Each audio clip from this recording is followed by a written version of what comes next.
Hello everyone and welcome back to New Game of Flame. I'm very excited. Today is the Halloween episode. Ooh. I'm your host Andy. I am joined I'm very happy that I am joined again by the full crew. And Guido is back. Hello Guido. Hey. Yay, we're all back. Hello Yay, Diego. I'm back. Yay. Thank you. Hello.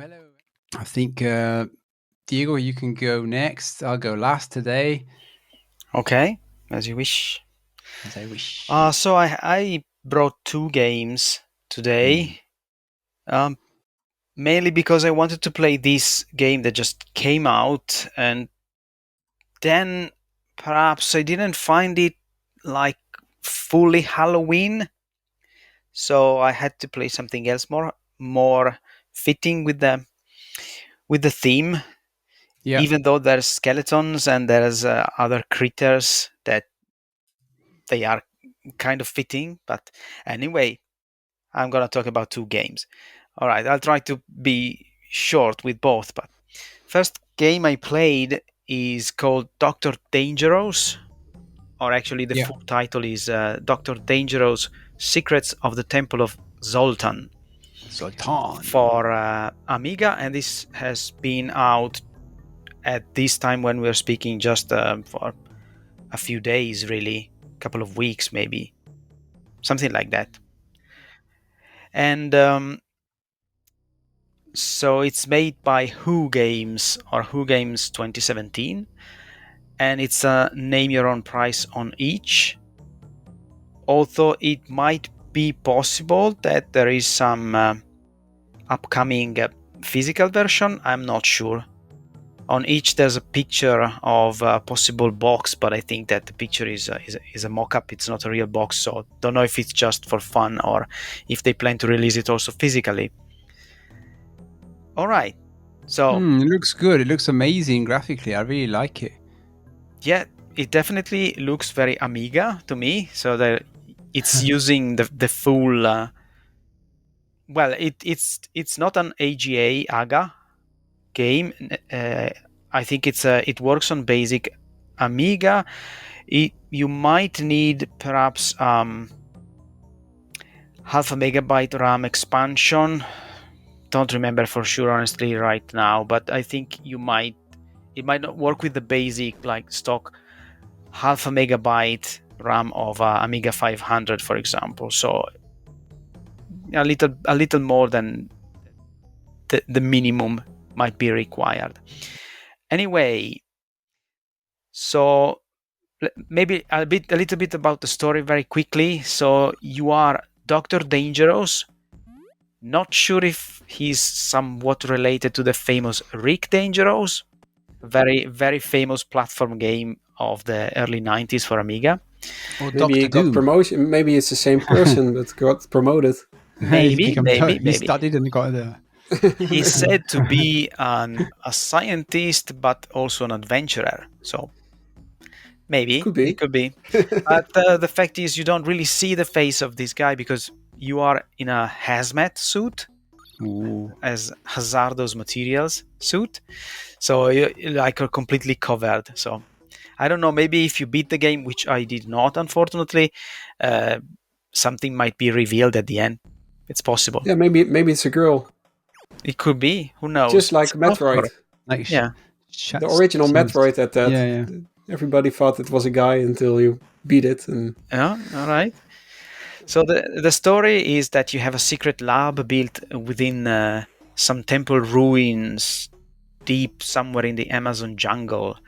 Nice. And during a storm, some lightning strikes the main power supply, the lab locks down, and you can't get in. You are thrown deep into this mysterious temple, and you must find your way out. And as you find your way out, you also have to collect batteries that are scattered everywhere to restore the main power supply of your laboratory. As for the game itself, it's kind of a simple traditional platform game. So you have all these critters like skeletons, flying eyeballs, slimy monsters, some demon-looking monsters that you have to avoid. It looks really, really beautiful. The sprites are really good, actually. How did they get all these colors on? There's so many colors. Only 32 colors. No, you said no AGA, so I thought. No, it's not an AGA game. No, it's a basic graphic, basic Amiga graphic. But yes, it is pretty well done. Some of the monsters are slightly cartoonish, but that's actually totally fine for me. So it's not exactly creepy, I'd say. That's why maybe I had second thoughts on whether this was fully a Halloween game, but let's say it is. At least there's monsters. All right, so the mechanics are very simple. You have to avoid these creatures because you are killed by touch. You don't have any energies or anything. If you hit a monster or a trap or a hazard, you lose a life, very simply. Oh, okay. There's some traps like spikes that like go out and back in, so you can. A la Prince of Persia. Well, they are like all the time coming out, so they not come out when you get close to them. They're just timed. Yeah. There are some of them like this in Prince of Persia. But in some cases, you just jump over them easily. In other cases, you don't have the room to jump, so you have to time yourself, wait until the spikes go down and then move forward, something like that. Time it, yeah. You can actually shoot in this game. You can shoot creatures, but you need to find ammunition. So you have a gun or a zapper, as it is called, but it doesn't have any ammunition by default. You collect ammunitions. They actually look like themselves a gun on the screens, and each one of them is just one shot, and there's very few of these ammunition in each level. So in fact, I think the appeal of the game for me is that you actually have to figure out which creatures you unavoidably need to shoot and which other creatures you better just try to jump over or avoid as they move. They don't follow you usually, so you might see the pattern and walk behind them or something like that. Because you really have to save ammo. Sorry? Just like a survival horror game. Well, a little bit. You have to save you have a limited ammunition and you have to use it sparingly. Yeah. So maybe there's a... in the levels that I've played so far, there is a margin, but it might be one shot. So you might waste one shot and then still make it. But it's possible that in later levels, maybe you don't even have that margin. But more than one shot, or maybe two at most in some levels, you really should not waste. So at some point, you could say that that's a little bit of a puzzle element there, because you're not just going, jumping and shooting as much as you want. No. Sometimes you discover that, oh no, I should not have shot that one because I could have just jumped over it or avoided it another way. And now I'm out of ammunition for some other monster that really you can't do anything but shoot because it's maybe blocking the way to somewhere else. So this game is level based. So you play level for level. You play level by level. It's not one open world. It looked a bit like that. If you look at the screenshots, you think it's maybe a gated exploration game. Hey. No. It's very level based, and in each level you have to find 9 batteries. So according to the story, you have to find batteries with a T only. batteries. How do you say it? I thought it had 2 T's, battery. What did I say? No, you didn't say anything, but on the UI it's got 1 T, so I didn't know. Maybe it didn't fit. Really? No, Okay. I see 2. Really? Huh? I see 1. Batteries. Battery. Where are you looking? Yeah, I remember 2. I will show you. I'm Maybe- not unless I'm going absolutely mental. Oh, I can't really paste here. I have to paste. maybe they updated it. You have old footage, maybe. There you go. If you have got Discord open, you can see there's only 1 T. So I don't know. I don't have Discord open, so right. I believe you on your blue eyes. While Diego opens Discord, I will show you. No, I'm curious. Could there be a version in another language? I don't know. I will show you. Maybe you're right. Maybe I'll show you these lentils. Well, that's a demo, by the way. Like it really doesn't look like I thought it would look. It looks like goat poo. It's good. Okay. It's good. Well, I can testify that in the final game you get a proper spelling of battery with 2 T's. Maybe Okay. it's German. Batterij. Batterij. I don't know. Anyway, back to the game. So you have to collect all these batteries. Otherwise, the exit door of the level wouldn't open. So to beat the level, you need to find all the batteries. Okay. Then there's also a couple of more things. One of them I haven't mentioned is that you also have some closed doors here and there, and usually there's a button for each door to open, but it could be anywhere. So sometimes you have to go like all the way in one direction, push a button, and it opens a door in a completely different place. And some of these buttons might even be difficult to reach or impossible to reach, but you can shoot the buttons with the zapper gun as well. Something that reminded me a bit of the Lost Vikings. Do you remember famous DOS game? We talked about this a couple of times already. Yeah, I remember from Blizzard. Yeah. So also in that game you have buttons that you either press by going by the button and pressing it with your character, or you can have the archer of the 3 Vikings shoot an arrow and hit the button from far away. So a little similar mechanic here. Some buttons you can't reach, maybe because they are in such a narrow space that you can clearly see you're never going to get there. Or maybe they look like you could get there, but truth is that you shouldn't go that far. You should shoot them from far away.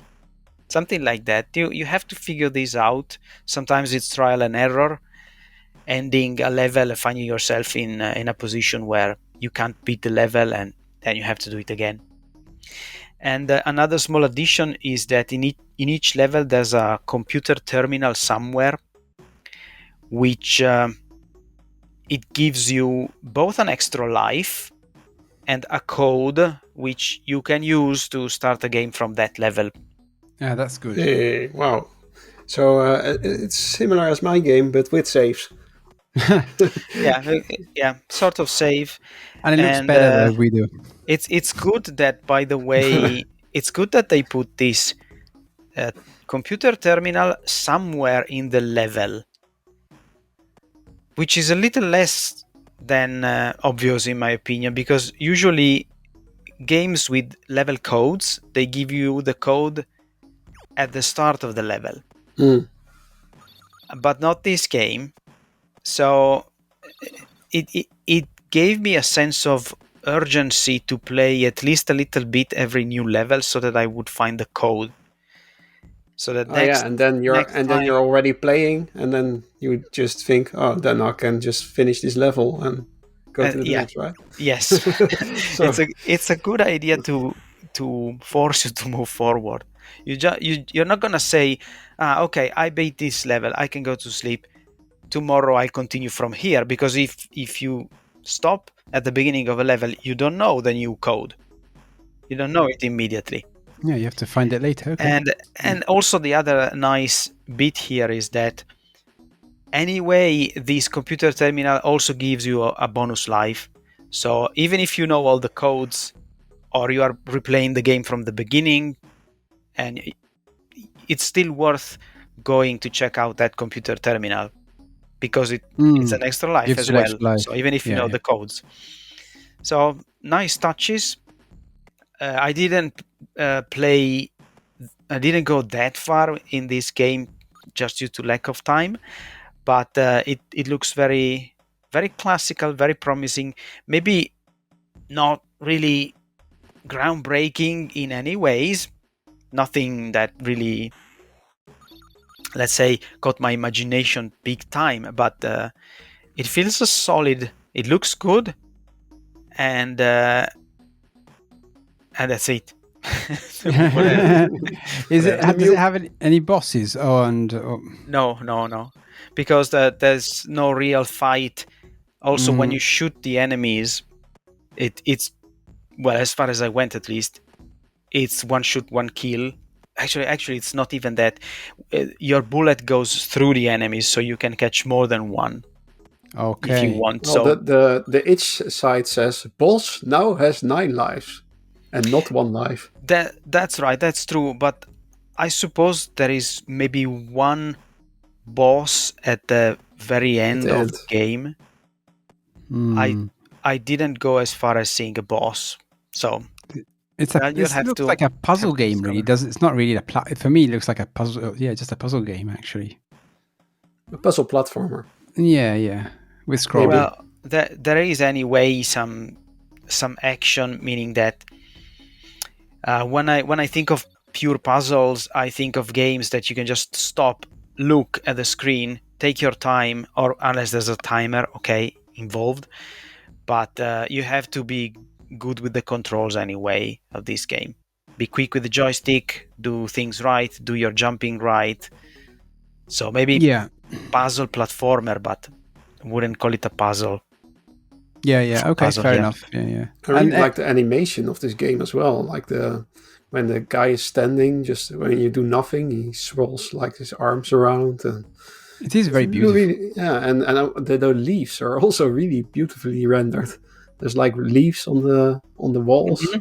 Looks I really. keep thinking it doesn't look like just a normal ECS sort of game. It just looks like an EGA, but it's very well done. Very well done. How's the music? Music is I think it's classic Amiga sound. It is a bit creepy. It is a bit creepy, so it sets the atmosphere quite nicely. I think it's always the same song, but again, I'm not sure, because maybe if you go farther, it might change. But as far as I went, it's one soundtrack, but it's good, and it's not too repetitive or too annoying, so to speak. But the environment also doesn't change if I look at the screenshot or videos. Even the enemies seem to be all the same enemies. Is there any variety in the enemies? There are a bunch of enemies, yes. But they're all skeletons from what I've seen. No. There's more. You need to go a bit further in the game, but there is more. Definitely. Okay, cool. But you don't know if these enemies behave differently or take more shots to get to be killed. They move differently. Some walk and some fly. So yes, definitely different critters. Yeah, looks good. I really like what they're doing with the Amiga. There's some other stuff coming out from the Amiga. But we'll talk about that another time. But there are some new games coming out right now. 3rd of November, I think it's scheduled. So, well, anyway, just leave it there for now. So, Dr. Dangerous. Yeah. It's name your own prize on itch. So, nice. Yes. Go play it. Which is also incredible. I also have another game to talk about. Very small, but... Okay, yeah. If it's okay for you. Yeah. Of course. So...